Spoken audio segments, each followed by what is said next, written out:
तो SER भी लिखते हैं। क्या लिखते हैं? SER, smooth endoplasmic reticulum. Reticulum जो होता है ना, उसमें जो छोटे-छोटे कण होते हैं ना, तो 2 किस्म के कण होते हैं। एक छोटे साइज़ के होते हैं जिसको हम 70s कहते हैं, एक थोड़ा-सा उससे बड़ा साइज़ होते हैं जिसको हम लोग 80s कहते हैं। प्रत्येक टॉपिक के हिसाब से अगर मैं एक-एक वीडियो सर्कुलेट करने की कोशिश करूँ तो जितना टॉपिक है और जितना वीडियो होगा और उतना मतलब जो है ना मैं कांसेप्ट होगा। जंतु कोशिका और पादप कोशिका में न्यूक्लियस तो पाया जाता है, ये तो डन है। सेल मेम्ब्रेन पाया जाता है, ये भी डन है। ठीक है ना? माइटोकॉन्ड्रिया पाया जाता है, ये भी डन है। राइबोसोम पाया जाता है, यस पाया जाता है। गोल्गी बॉडी, यस पाया जाता है। वैक्यूल, हाँ ये भी पाया जाता है। सेंट्रोसोम, ये भी पाया जाता है। सो हाय एवरीवन, स्वागत है आप सभी को ज्ञापन एंट्रेंस एकेडमी के इस नए वीडियो में। जैसे कि आप सभी को पता है कि ज्ञापन एंट्रेंस एकेडमी के माध्यम से फ्री ऑफ कॉस्ट आपके डीएलएड एग्जाम की तैयारी करवाई जा रही है। जी हाँ, बिल्कुल फ्री ऑफ कॉस्ट आपको नोट्स भी दिए जा रहे हैं और जो कुछ भी आपको वीडियो में देखने को मिलेगा उसका notes free of cost Telegram के माध्यम से दिया जा रहा है। आप टेलीग्राम में जुड़ जाइए और आपको फ्री ऑफ कॉस्ट मिल जाएगा नोट्स आपकी बेहतर तैयारी करने के लिए और बेहतर तैयारी करवाने के लिए हम लोग बिल्कुल जागरूक हो चुके हैं। यहाँ पर देखिए, साइंस जो है ना पूरे 20 नंबर का है। ठीक है ना? आपके डीएलएड एंट्रेंस एग्जाम जो होने वाला है उसमें 20 नंबर का साइंस होगा। मैथमेटिक्स वाले टीचर आपको बता दिए होंगे कि मैथमेटिक्स कितना नंबर का होगा। उर्दू वाले टीचर मुस्कान मैम बता चुकी होंगी कि आपका उर्दू कितना नंबर का आएगा। बिल्कुल हम लोग काफ़ी जो है ना एनर्जेटिक माहौल बनाना चाहते हैं। आप लोग भी बिल्कुल जो है ना पूरे एनर्जी के साथ जुड़ जाइए। बिना बकवास के मैं आपको पहले सिलेबस बता दूं। देख लीजिए यहाँ पर सिलेबस बहुत ही आसान है। आप देखिए, जो आप डीएलएड एंट्रेंस एग्जाम की जो तैयारी कर रहे हैं ना, उसमें जो 20 नंबर का जो साइंस होगा वो कहाँ कहाँ से प्रश्न पूछेगा आप स्क्रीन पर जरा देखिए और ध्यान लगाइए। देखिए, जो साइंस का सिलेबस है ना वो पहले नंबर में दिया है प्लांट एंड एनिमल रिप्रोडक्शन के बारे में पढ़ लीजिए। माने पौधे और जानवरों के रिप्रोडक्शन के बारे में पढ़ना है। इवोपोरेशन के बारे में पढ़ना है। सॉलिड लिक्विड गैस के बारे में पढ़ना है। एलिमेंट कंपाउंड एंड मिक्सर के बारे में पढ़ना है। Diversity in animal and plant के बारे में पढ़ना है। सेल के बारे में पढ़ना है। Human body function of plant and animal tissues के बारे में पढ़ना है।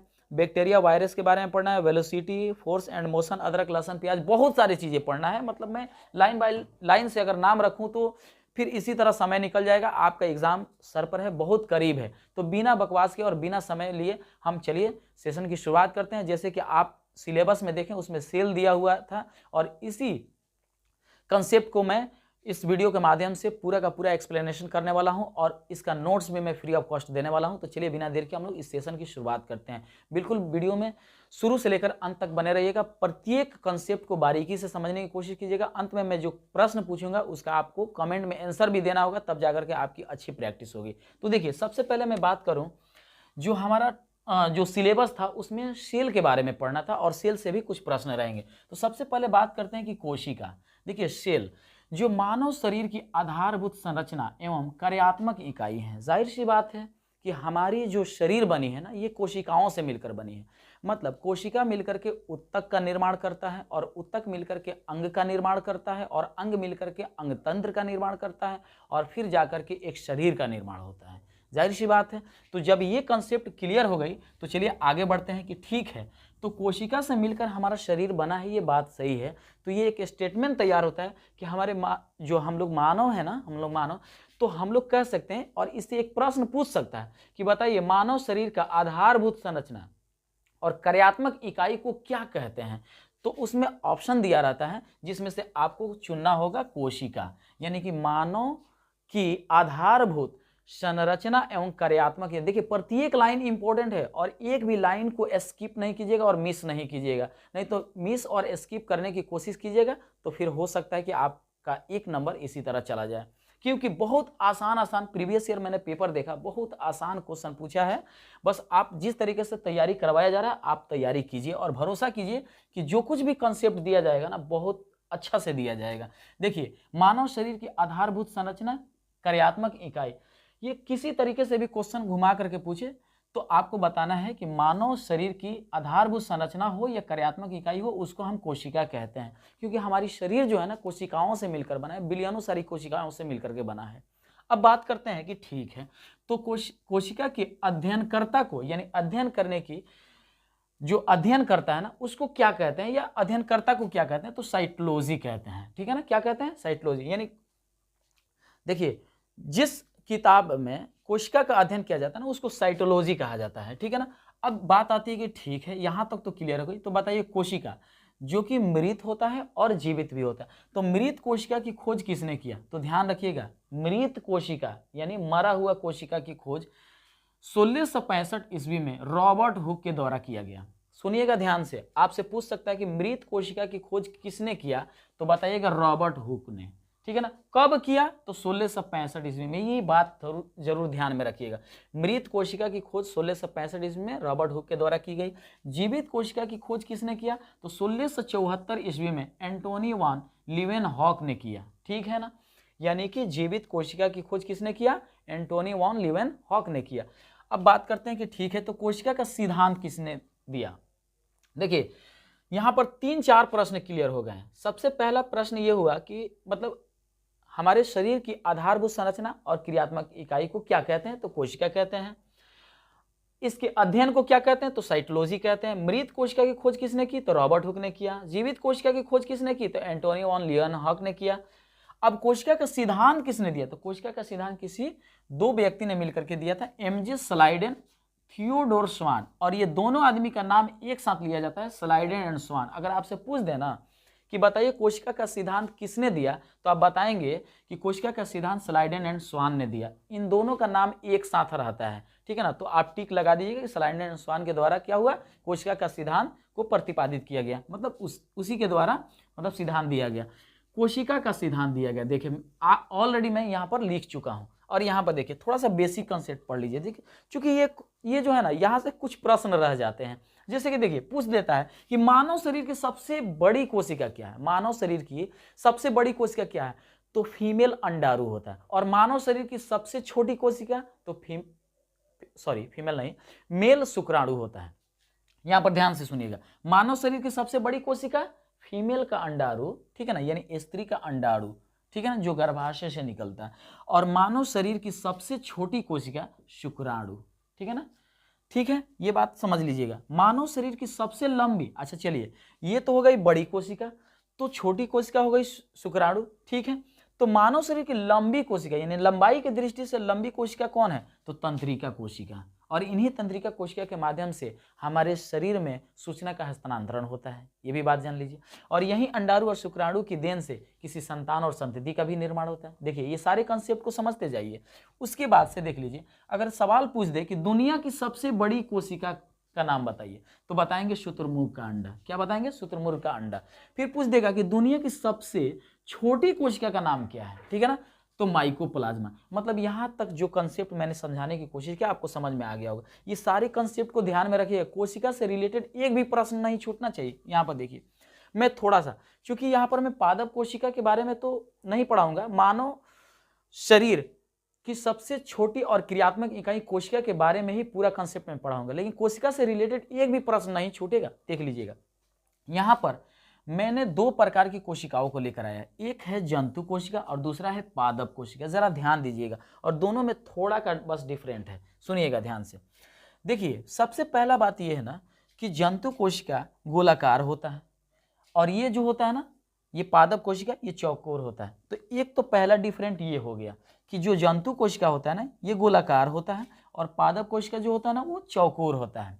अब यहाँ पर देखिए सबसे पहला बात कि जैसे ये जो दिख रहा है ना, ये इसको हम कहते हैं कोशिका झिल्ली या सेल मेम्ब्रेन या प्लाज्मा मेम्ब्रेन। ये कोई भी नाम रख सकते हैं, कोशिका झिल्ली कह सकते हैं, इंग्लिश में सेल मेम्ब्रेन कहते हैं, या इसको प्लाज्मा मेम्ब्रेन भी कहते हैं, ठीक है ना। अब यहाँ पर देखिए पादप में भी कोशिका झिल्ली पाया जाता है, लेकिन डिफरेंट माने अलग कौन करता है, तो ध्यान रखिएगा इसमें कोशिका भित्ति पाया जाता है, जबकि जंतु कोशिका में कोशिका भित्ति नहीं पाया जाता है। अच्छा कोशिका भित्ति का काम क्या होता है, सुनिएगा जरा ध्यान से। कोशिका भित्ति जो होता है ना, कोशिका भित्ति ये केवल पादप में ही होता है, और ये सेलुलोज का बना होता है, निश्चित आकार एवं आकृति प्रदान करता है, पौधों को कठोरता प्रदान करता है, सुरक्षा एवं आकार प्रदान करता है। मतलब ये हार्ड सेल को ही कोशिका भित्ति कहते हैं, ठीक है ना। अब यहाँ पर देखिए ये जो प्लाज्मा मेम्ब्रेन होता है ना, इसी प्लाज्मा मेम्ब्रेन के अंदर कोशिका के सारे अंग समाहित होते हैं, मतलब इसी के अंदर सारे कोशिका के अंग होते हैं, ठीक है ना। जैसे माइटोकॉन्ड्रिया हो गए, गोल्गी काय हो गए, ठीक है ना, सेंट्रोसोम हो गए, या रसधानी हो गया, मतलब जो कुछ भी है, मतलब हम आपको धीरे धीरे मतलब सारी चीज़ों में बताऊंगा, आपको घबराने की जरूरत नहीं है। इस कोशिका झिल्ली की थोड़ी सी बातें समझ लीजिए, जैसे कि मैंने थोड़ी देर पहले यही कहा था और मैं लिख भी दिया हूँ। सभी अवयव यानी सभी कोशिका के अंग इसी में होते हैं। ये प्रोटीन का बना होता है, ये जो कोशिका झिल्ली है ना, ये प्रोटीन का बना होता है। अर्धपरागम्य होता है, यानी जिसको इंग्लिश में कहते हैं सेमी परमिएबल। अच्छा, सेमी परमिएबल का मतलब क्या होता है? अर्धपरागम्य झिल्ली होता है, माने इस झिल्ली का नाम अर्धपरागम्य क्यों रखा गया? रीजन इज डैट कि कोशिका के अंदर कौन से पदार्थ आनी चाहिए और इस कोशिका से कौन से पदार्थ बाहर जानी चाहिए, अंदर आने और बाहर जाने की, ठीक है ना, चीजों को नियंत्रण ये करता है। माने कौन से पदार्थ कोशिका के अंदर आनी चाहिए और कोशिका से कौन सा पदार्थ बाहर निकलना चाहिए। इस सेल मेम्ब्रेन के माध्यम से, इस कोशिका झिल्ली के माध्यम से कोशिका के अंदर की कौन सी चीजें बाहर निकलनी चाहिए और बाहर से कौन सी चीजें अंदर आनी चाहिए, ये नियंत्रण करने का काम करता है। इसीलिए इसको अर्धपरागम्य बोला गया, यानी इसे नियंत्रण करने की जो मतलब जिम्मेदारी है ना, इस जिम्मेदारी को ही कहा गया है कि यह झिल्ली जो है ना अर्धपरागम्य होती है। ठीक है ना। तो आई होप कि यहाँ तक जो कुछ भी मैंने समझाया समझ गए होंगे। अब चलिए इसके आगे जो है ना प्रत्येक टॉपिक को, मतलब प्रत्येक टॉपिक क्या मतलब जंतु कोशिका, चूंकि अब पादप कोशिका को हम रोक देंगे और जंतु कोशिका के अंदर के जितने भी कोशिकांग हैं, मतलब जितने भी कोशिका के अंग हैं, प्रत्येक के बारे में एक एक करके हम लाइन बाय लाइन से समझते हैं। तो चलिए उसको समझ लेते हैं। तो फाइनली बिना देर किया हम लोग कोशिका के अंदर के कोशिकांग, सबसे पहले हम लोग न्यूक्लियस के बारे में समझ लेते हैं कि न्यूक्लियस जो होता है ना वो कोशिका का दिमाग कहा जाता है। न्यूक्लियस को हम लोग क्या कहते हैं? कोशिका का दिमाग कहते हैं। 1831 में रॉबर्ट ब्राउन ने इसके बारे में खोजा। डीएनए, आरएनए और क्रोमोसोम इसी में होते हैं। मतलब न्यूक्लियस के अंदर क्या क्या होते हैं? डीएनए होते हैं, आरएनए होते हैं और क्रोमोसोम होते हैं। 70 से 80%, मतलब जो 70 से 80% होता है ना वो प्रोटीन से बना होता है। 10% डीएनए और 2 से 3% आरएनए तथा 3 से 5% लिपिड होता है। ठीक है ना। ये रही बात आपकी कोशिका, ठीक है ना, कोशिका के अंदर की, मतलब कोशिका के अंदर के न्यूक्लियस की बात रही।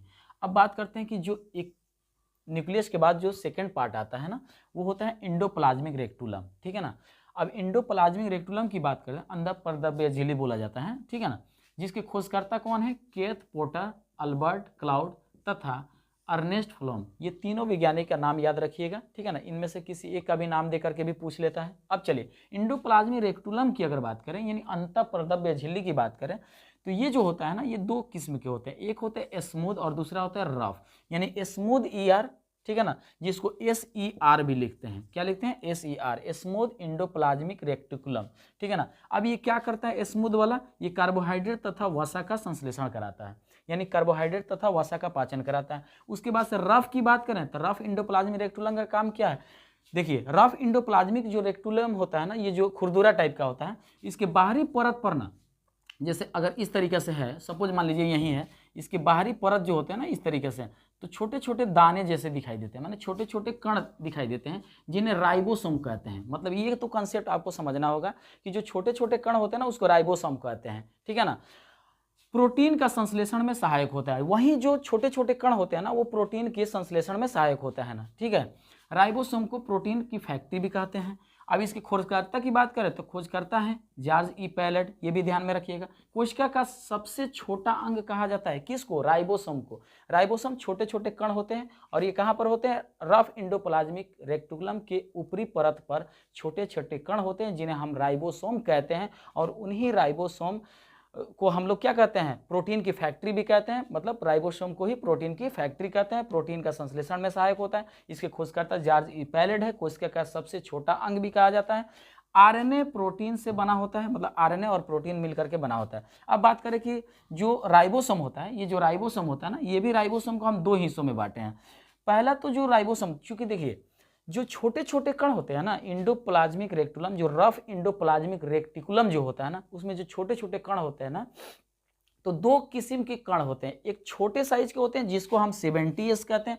एक थोड़ा सा उससे बड़ा साइज होते हैं जिसको हम लोग 80S कहते हैं। देखिए जो 70S होते हैं ना वो आकार का, ठीक है ना, छोटा होते हैं। ठीक है ना। यहाँ पर लिखना भूल गए, आकार में वो छोटे होते हैं। ये माइटोकॉन्ड्रिया और बैक्टीरिया में पाए जाते हैं। मतलब छोटे छोटे एकदम सरल, मतलब क्या बताएं, एकदम सामान्य आकार के जो जीव होते हैं ना, एकदम माने क्या बताएं, बैक्टीरिया हो गए और मतलब बहुत ही सरल संरचना के जो जीव होते हैं ना उसमें 70S जो है ना राइबोसोम पाए जाते हैं, और जो आकार में बड़े होते हैं उसको ATS कहते हैं। जो विकसित पौधे और जंतु में यानी जटिल किस्म के जो पौधे होते हैं और जो जंतु होते हैं, जैसे हम लोग हैं, हम लोगों में कौन सा राइबोसोम पाया जाता है? ATS पाया जाता है। तो यहाँ तक आप समझ गए, मतलब कि कोशिका के अंदर के न्यूक्लियस को मैंने समझा दिया, और कोशिका के अंदर के कोशिकांग ER मैंने बोले तो इंडोप्लाज्मिक रेक्टुलम के बारे में हमने समझा दिया। अब चलिए कोशिका के अंदर मौजूद और भी अंग को हम लोग समझ लेते हैं। तो चलिए बिना देर के हम लोग कोशिका के एक और पार्ट को हम लोग समझ लेते हैं। जैसे कि हम लोगों ने न्यूक्लियस के बारे में समझ लिया, ER बोले तो इंडोप्लाज्मिक रेक्टिकुलम के बारे में समझ लिया। अब हम लोग समझते हैं माइटोकॉन्ड्रिया के बारे में, यानी कोशिका के अंदर माइटोकॉन्ड्रिया का काम क्या है। तो माइटोकॉन्ड्रिया जिसके खोजकर्ता 1880 ईस्वी में कोलिकर ने किया था, और 1890 ईस्वी में अल्टमैन ने जब खोज किया तो इसका नाम बायोब्लास्ट रखा, ठीक है ना। उसके बाद से 1898 की बात आई तो इस समय सी बंडा ने इसका नाम माइटोकॉन्ड्रिया रखा। मतलब कि इससे पहले माइटोकॉन्ड्रिया का नाम कुछ और हुआ करता था, बाद में 1898 में सी बंडा ने इसका नाम क्या नाम रख दिया? माइटोकॉन्ड्रिया रख दिया। अच्छा देखिए, माइटोकॉन्ड्रिया दोहरी झिल्ली से घिरी होती है तथा इनकी ऊपर कुछ उभार होते हैं, और उसी उभार को हम लोग क्या कहते हैं? क्रिस्टी कहते हैं। इस बात को थोड़ा सा समझ लीजिएगा। तो ये हो गई आपके माइटोकॉन्ड्रिया के बारे में। अब थोड़ा सा माइटोकॉन्ड्रिया के बारे में और समझ लीजिए। माइटोकॉन्ड्रिया जो ऊर्जा का पावर हाउस के नाम से भी हम लोग जानते हैं, मतलब यहीं से ऊर्जा जनरेट होती है, और फिर हमारे शरीर के जहाँ जहाँ ज़रूरत पड़ती है ना वहाँ वहाँ ये ऊर्जा जो है ना इसकी खर्च होती है, ठीक है ना। अब ऊर्जा ले जाने वाला कोई और होता है, फिलहाल आप ये समझ लीजिए ऊर्जा की फैक्ट्री, और बोले तो ऊर्जा का पावर हाउस इसी को कहा जाता है। श्वसन का कार्य कराता है, कोशिका के भीतर श्वसन व ATP का निर्माण करता है। बात आती है कि ATP क्या होता है, यहाँ पर आपके मन में एक सवाल उठ रहा होगा। तो ATP एक प्रकार की ऐसी ऊर्जा है जो हमारे शरीर के अंदर की स्टेमिना को स्ट्रॉन्ग करता है। चलिए बात करते हैं अगला, जो कोशिका के अंदर मौजूद एक ऐसा अंग होता है जिसको हम लोग लाइसोसोम के नाम से जानते हैं। थोड़ा सा लाइसोसोम के बारे में समझ ले।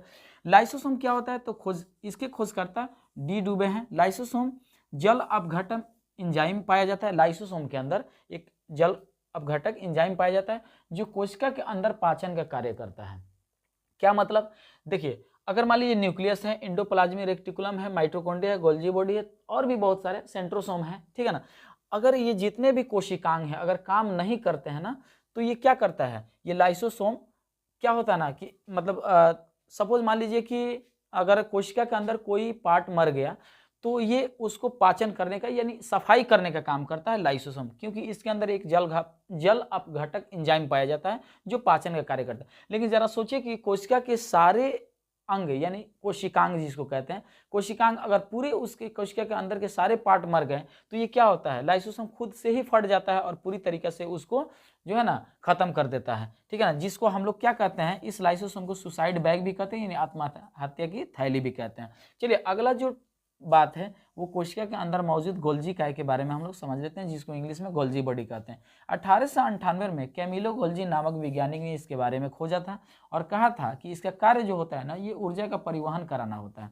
मतलब जरा सोचिए कि शादी बारात में जब खाना बन करके तैयार हो जाता है तो उसमें जो वेटर होते हैं ना वो खाना जो खाने के लिए जाते हैं तो वो वेटर क्या करते हैं? कहीं ना कहीं से खाना ले जा करके पहुंचाते हैं। अगर दाल की ज़रूरत है तो दाल ले जा करके पहुंचाएगा, चावल की ज़रूरत है तो चावल, यानी कि एनर्जी के रूप में अगर भोजन तैयार है तो कोई तो होता है जो ले जा करके पहुंचाता है। तो सपोज मान लीजिए माइटोकॉन्ड्रिया के पास ऊर्जा स्टोर हो गई तो कोई तो होना चाहिए ना जो हमें जहाँ ऊर्जा की ज़रूरत पड़ रही है वो पहुँचाने का काम करे।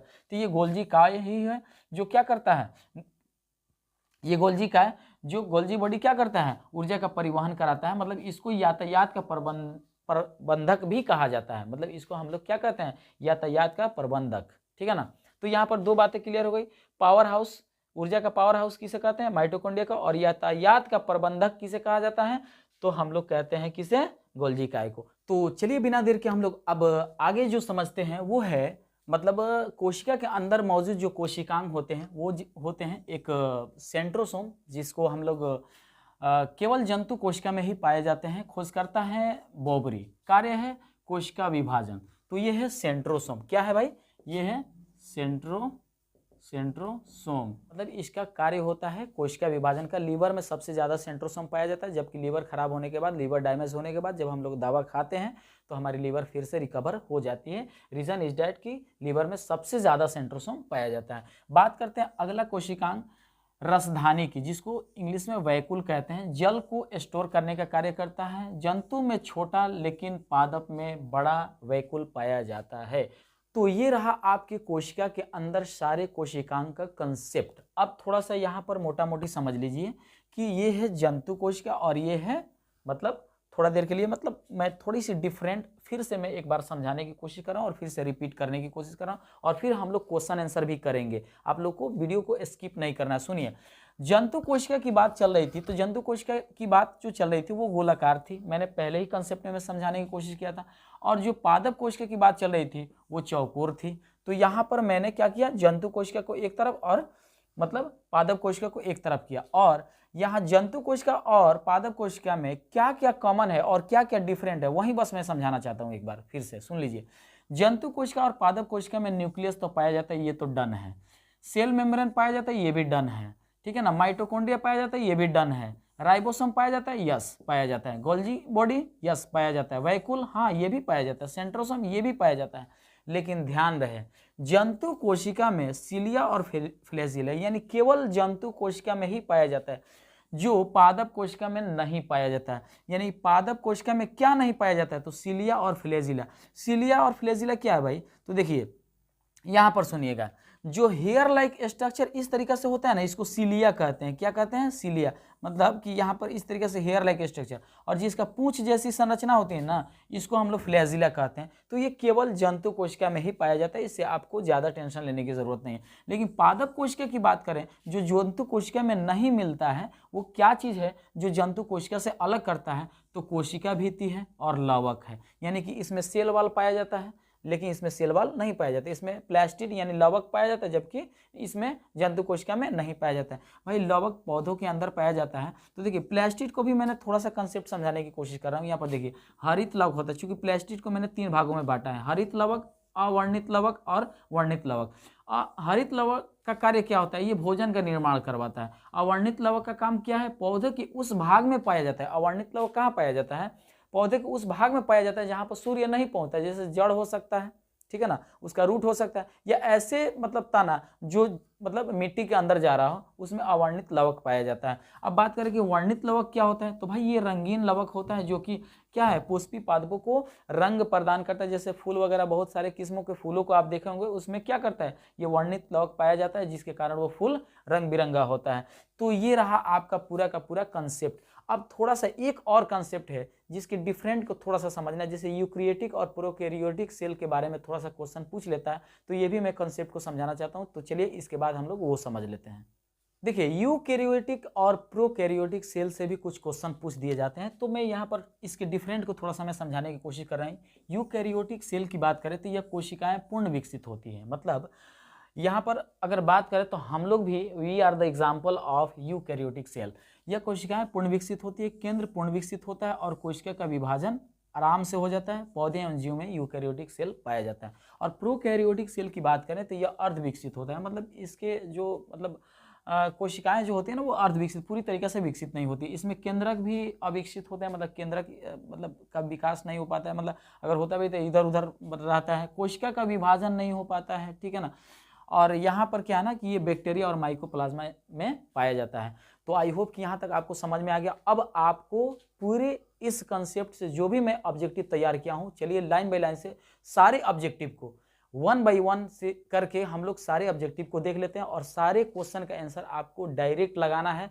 फिर उसके बाद से हमारे दिए गए आंसर को आपको पिक करना है। मतलब ध्यान में रहे कि मैं 1 बाय 1 करके क्वेश्चन बोलते जाऊंगा, ऑप्शन देते जाऊंगा, और इसी कंसेप्ट से वो क्वेश्चन का आंसर आपको बताना होगा। तो चलिए बिना देर के हम लोग ऑब्जेक्टिव को भी देख लेते हैं।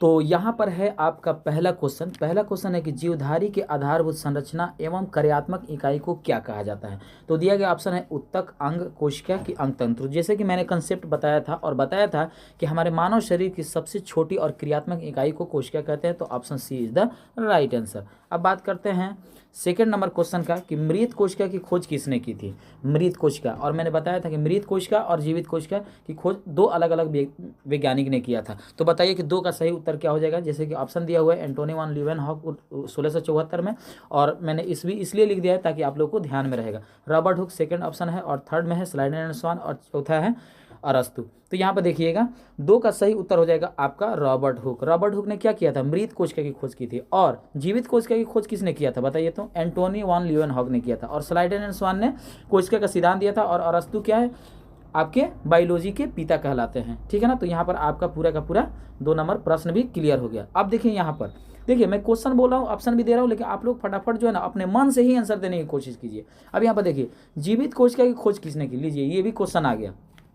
पहला ऑप्शन है एंटोनी वॉन लीeuwenhoek, दूसरा है रॉबर्ट हुक, तीसरा है स्लाइडन एंड स्वान और चौथा है अरस्तु। तो बताइए दिए गए ऑप्शन में कौन सा सही है। तो यहाँ पर सही उत्तर हो जाएगा एंटोनी वॉन लीeuwenhoek 1674 में किया था। ठीक है ना। अगला प्रश्न जरा देख लीजिएगा, साइटोलॉजी के पिता किसे कहा जाता है। देखिए विज्ञान की जिस शाखा में कोशिका के बारे में अध्ययन किया जाता है उसे साइटोलॉजी कहते हैं। और साइटोलॉजी के पिता किसे कहा गया जरा बताइए तो, 4 का सही उत्तर हो जाएगा रॉबर्ट हुक को कहा गया। ठीक है ना, जो मृत कोशिका की खोज की थी। ठीक है ना। अब यहाँ पर देखिएगा अगला प्रश्न है 5वां है कि कोशिका का सिद्धांत किसने दिया। कोशिका का सिद्धांत अभी थोड़ी देर पहले मैं इसी के बारे में डिस्कस कर रहा था। तो 2 वैज्ञानिक जिसको एक साथ नाम लिया जाता है वो है option C Schleiden and Schwann. Option C is the right answer, कोशिका का सिद्धांत दिया। अब यहाँ पर अगला प्रश्न जरा देख लीजिएगा, आपके स्क्रीन पर है। बहुत ही मजेदार और top of the best question है, जो हो सकता है कि आपके डीएलएड एंट्रेंस एग्जाम में ये क्वेश्चन देखने को मिल जाए। दुनिया की सबसे छोटी कोशिका किसे कहते हैं भाई, दुनिया की सबसे छोटी। तो आपको हमने बताया था कंसेप्ट वाली वीडियो में ही, मतलब कि दुनिया की सबसे छोटी कोशिका माइकोप्लाज्मा है और दुनिया की सबसे बड़ी कोशिका शुतुरमुर्ग का अंडा, और मानव शरीर की सबसे बड़ी कोशिका अंडाणु है और मानव शरीर की सबसे छोटी कोशिका शुक्राणु है। तो आपको पता चल ही गया होगा। तो दुनिया की सबसे छोटी कोशिका का आप नाम जो है ना फटाफट कमेंट में बता दीजिए कि 6 का सही उत्तर क्या होगा। दुनिया की सबसे छोटी कोशिका का नाम है माइकोप्लाज्मा। ठीक है ना, option A is the right answer. अगला प्रश्न देखिएगा, दुनिया की सबसे बड़ी कोशिका। तो दुनिया की सबसे बड़ी कोशिका, अभी थोड़ा देर पहले मैं यही चर्चा कर रहा था, दुनिया की सबसे बड़ी कोशिका। ठीक है ना, तो शुतुरमुर्ग का अंडा हो जाएगा। अब यहाँ पर देख लीजिएगा अगला प्रश्न बहुत ही जबरदस्त है, मानव शरीर की सबसे छोटी कोशिका किसे कहा जाता है। मानव शरीर की सबसे छोटी कोशिका तो हो जाएगा वो शुक्राणु। मैंने थोड़ी देर पहले इसी के बारे में डिस्कस कर रहा था और कंसेप्ट वाली वीडियो में भी बहुत ही अच्छे ढंग से मैंने समझाने की कोशिश किया था। कंसेप्ट वाली वीडियो देखेंगे तो बहुत ही जबरदस्त तरीके से ये सारे ऑब्जेक्टिव को आप कर पाएंगे। चलिए अगला प्रश्न देखिएगा, बहुत ही जबरदस्त है। मानव शरीर की सबसे बड़ी कोशिका किसे कहा जाता है। मानव शरीर के, ध्यान में रखिएगा, दुनिया की नहीं पूछ रहा है, मानव शरीर की सबसे बड़ी कोशिका तो ये हो गया फीमेल अंडाणु। अब यहाँ पर बात करते हैं अगला प्रश्न देखिए, मानव शरीर की सबसे लंबी कोशिका किसे कहते हैं। तो देखिए मैंने आपको बताया था कि बड़ी कोशिका और छोटी कोशिका तो ये हो गए, लेकिन लंबाई की दृष्टि से लंबी कोशिका किसे कहा जाता है मानव शरीर की, तो वो हो गया तंत्रिका कोशिका।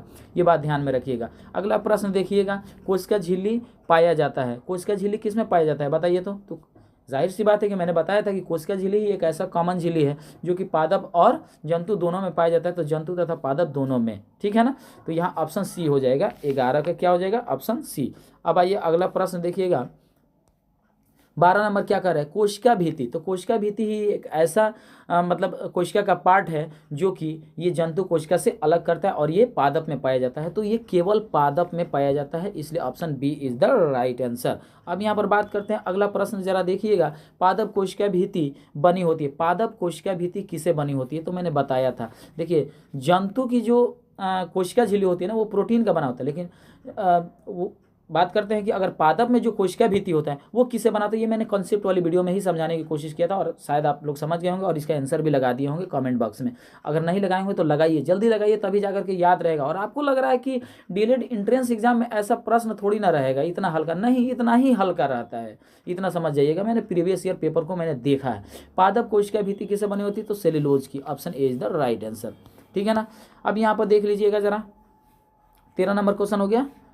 ठीक है ना, सेल्यूलोज की। अब देखिए 14 नंबर प्रश्न देखिएगा, अंतःप्रद्रव्य जलिका जिसको कहते हैं इंग्लिश में इंडोप्लाज्मिक रेक्टिकुलम की खोज किसने की थी, बताइए किसने की थी। तो यहाँ पर देख लीजिएगा, कैथ पोर्टर ने किया था कि अल्बर्ट क्लाउड ने किया था कि अर्नेस्ट फल्लम ने किया था, किसने किया था। तो मैंने आपको बहुत ही प्यार से समझाया था कि देखिए 3 वैज्ञानिक मिलकर के इंडोप्लाज्मिक रेक्टिकुलम के बारे में खूब बढ़िया से खोजा था, इसलिए उपरोक्त में से एक से अधिक सही हो जाएगा, यानी तीनों वैज्ञानिक का आप नाम ले लीजिएगा। ठीक है ना, हो सकता है कि किसी एक का भी नाम दे दें, बट आपको अगर उनमें से कोई नहीं का ऑप्शन होगा तो कोई नहीं लगाइएगा, अगर एक से अधिक का होगा और 2 वैज्ञानिक का नाम तीनों का दिया होगा तो एक से अधिक लगाइएगा, ठीक है ना। अब यहाँ पर देखिएगा अगला प्रश्न जरा 15 नंबर प्रश्न क्या कह रहा है कि राइबोसोम की खोज किसने की थी। राइबोसोम ध्यान में रखिएगा, राइबोसोम की मैंने कंसेप्ट बताया था कि राइबोसोम की जो जो इंडोप्लाज्मिक रेक्टिकुलम होता है ना, जैसे मान लीजिए कि ये कोशिका है और यहाँ पर ये न्यूक्लियस है और इसके इर्द गिर्द में जो इंडोप्लाज्मिक रेक्टिकुलम जो होता है ना, ये 2 तरह के इंडोप्लाज्मिक रेक्टिकुलम होता है। एक होता है SER मतलब बोले तो स्मूथ इंडोप्लाज्मिक रेक्टिकुलम, ठीक है ना, और एक होता है रफ इंडोप्लाज्मिक रेक्टिकुलम। और यही रफ इंडोप्लाज्मिक रेक्टिकुलम के ऊपर छोटे छोटे दाने जैसी आकार होती है, जो वो कण साइज में छोटे और बड़े होते हैं। तो 2 किस्म के कण होते हैं, तो एक छोटे वाले को और एक बड़े वाले को। तो छोटे वाले को 70S बोला जाता है राइबोसोम और बड़े वाले को 80S राइबोसोम बोला जाता है। मैंने यही कंसेप्ट समझाने की कोशिश किया था उस समय और आप लोग समझ गए होंगे। तो यहाँ पर देखिए, और यहाँ पर क्या है ना कि जो मैंने राइबोसोम के बारे में बताया था कि जो रफ इंडोप्लाज्मिक रेक्टिकुलम जो होता है ना, उसी के ऊपर जो छोटे छोटे दाने दिखाई देते हैं ना, उसी को राइबोसोम कहते हैं। और उसी राइबोसोम की खोज किसने किया था, यही क्वेश्चन पूछ रहा है। तो बताइए, तो 15 का सही उत्तर हो जाएगा आपका जॉर्ज ई पैलेट ने, ठीक है ना। अब यहाँ पर देखिए अगला प्रश्न क्या कर रहा है कि निम्नलिखित में से किसे प्रोटीन की फैक्ट्री कहा जाता है। कितना मजेदार और जबरदस्त क्वेश्चन है, जरा बताइए।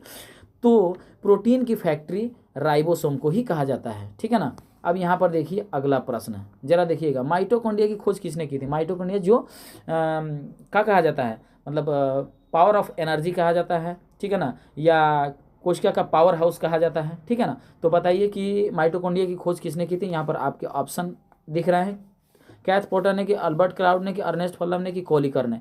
तो बताइए सही उत्तर क्या हो जाएगा। तो 17 का हो जाएगा आपका कॉलिकर ने किया था, ठीक है ना।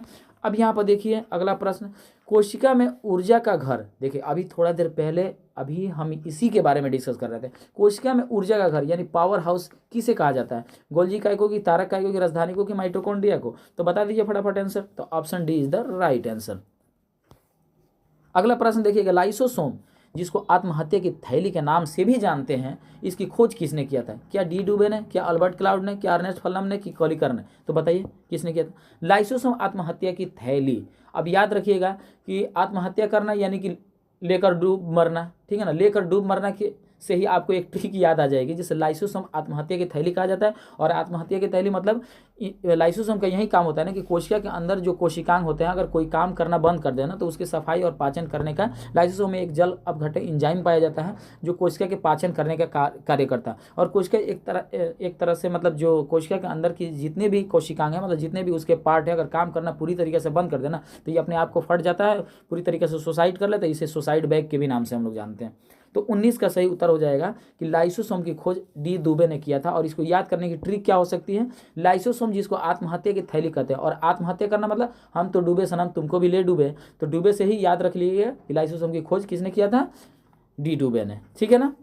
लेकर बेचारा डूब गया। अब चलिए 20 नंबर का प्रश्न देखिएगा, कोशिका के किस अंग को आत्महत्या की थैली कहा जाता है। मैंने अभी थोड़ी देर पहले इसी के बारे में डिस्कस कर रहा था। तो लाइसोसोम को कहते हैं, option A is the right answer.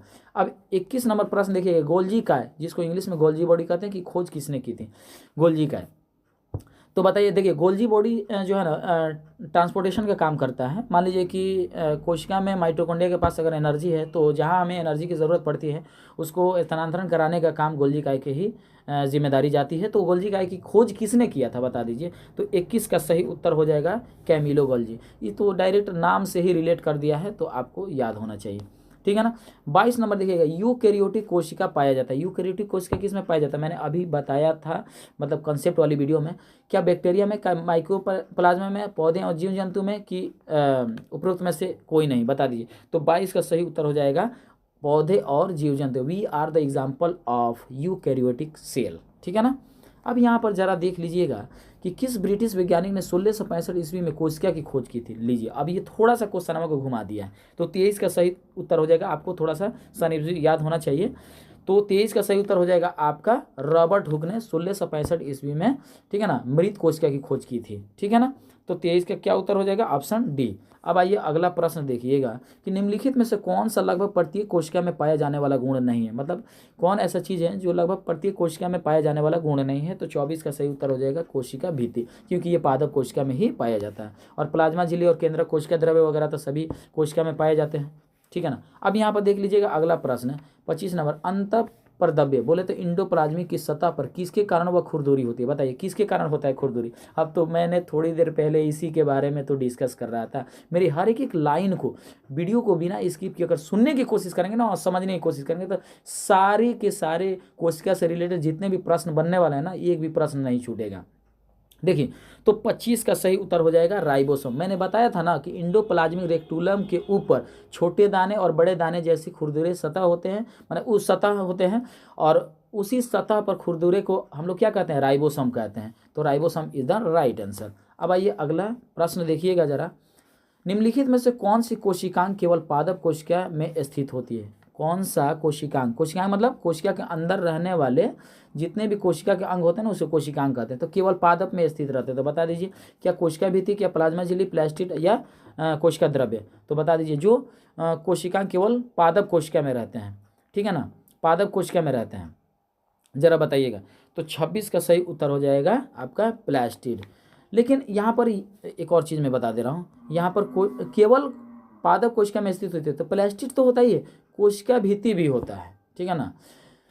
तो कुछ यहाँ पर मैं आपको बता दूं कि 26 नंबर का जो मतलब केवल वाली अगर बात पूछेगा, मतलब इस टाइप का क्वेश्चन लगभग पूछता है कि केवल मतलब पादप कोशिका में स्थित होती है तो प्लास्टिड के साथ जाइएगा अगर इस तरीके का ऑप्शन दिया रहेगा तो।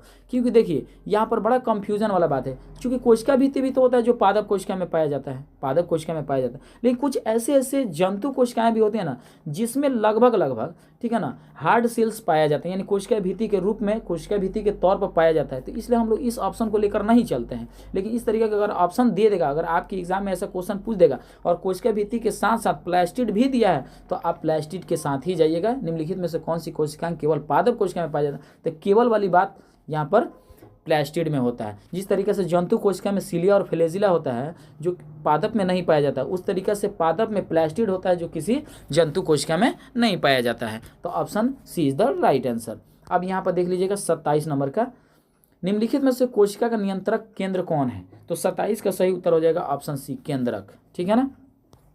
अब यहाँ पर देखिएगा माइटोकॉन्ड्रिया की खोज कब हुई थी, माइटोकॉन्ड्रिया की खोज कब हुई थी। यार ये तो बहुत आसान क्वेश्चन पूछ दिया। तो यहाँ पर माइटोकॉन्ड्रिया की खोज 1880 ईस्वी में हुई थी। अब बात करते हैं अगला प्रश्न, देखिएगा पादप कोशिका का रसोई किसे कहा जाता है। पादप कोशिका का ही देखिएगा, पादप कोशिका के बारे में पूछा रहा है, जंतु कोशिका का नहीं। पादप कोशिका का रसोई किसे कहा जाता है। तो 29 का सही उत्तर हो जाएगा हरित लवक को, क्योंकि यहीं पर हरित लवक में ही क्लोरोफिल पाया जाता है और क्लोरोफिल के कारण ही जो है ना पौधे अपना फोटोसिंथेसिस की घटना करते हैं और फिर अपना भोजन तैयार कर अपने आप को वृद्धि और विकास करते हैं। अब आइए यहाँ पर लास्ट क्वेश्चन है जो कि कहा जाता है कि अंत भला तो सब भला। जंतु कोशिका का आकार कैसा होता है। तो जंतु कोशिका का आकार होता है आपका गोल, और पादप कोशिका का आकार कैसा होता है, इसका आप लोग जवाब कमेंट में जरूर दीजिएगा। और बहुत ही ज़बरदस्त सेशन है, आप लोग इसी तरीके से वीडियो को पूरी तरीके से जो है ना देख करके और अपने दोस्तों में ज़रूर शेयर कर दीजिएगा। क्योंकि जब आप लोगों के एंट्रेंस के लिए हम लोग इतने एनर्जी के साथ हम लोग लग चुके हैं, तो आप लोग इस वीडियो को ज़्यादा से ज़्यादा प्यार दीजिएगा, ज़्यादा से ज़्यादा सपोर्ट कीजिएगा और दोस्तों में जरूर शेयर कीजिएगा। आप अपने व्हाट्सएप के स्टेटस पर जरूर लगा दीजिएगा। चैनल पर नए हैं तो सब्सक्राइब कर लीजिएगा, बेल आइकन को हिट करके रखिए, मतलब उसको मतलब क्या करना है, दबा के रखना है, ताकि वीडियो जैसे ही अपलोड हो सबसे पहले आप तक पहुंचे और आपकी तैयारी बेहतर हो सके। तो मिलते हैं नेक्स्ट वीडियो में नेक्स्ट टॉपिक के साथ, तब तक के लिए जय हिंद।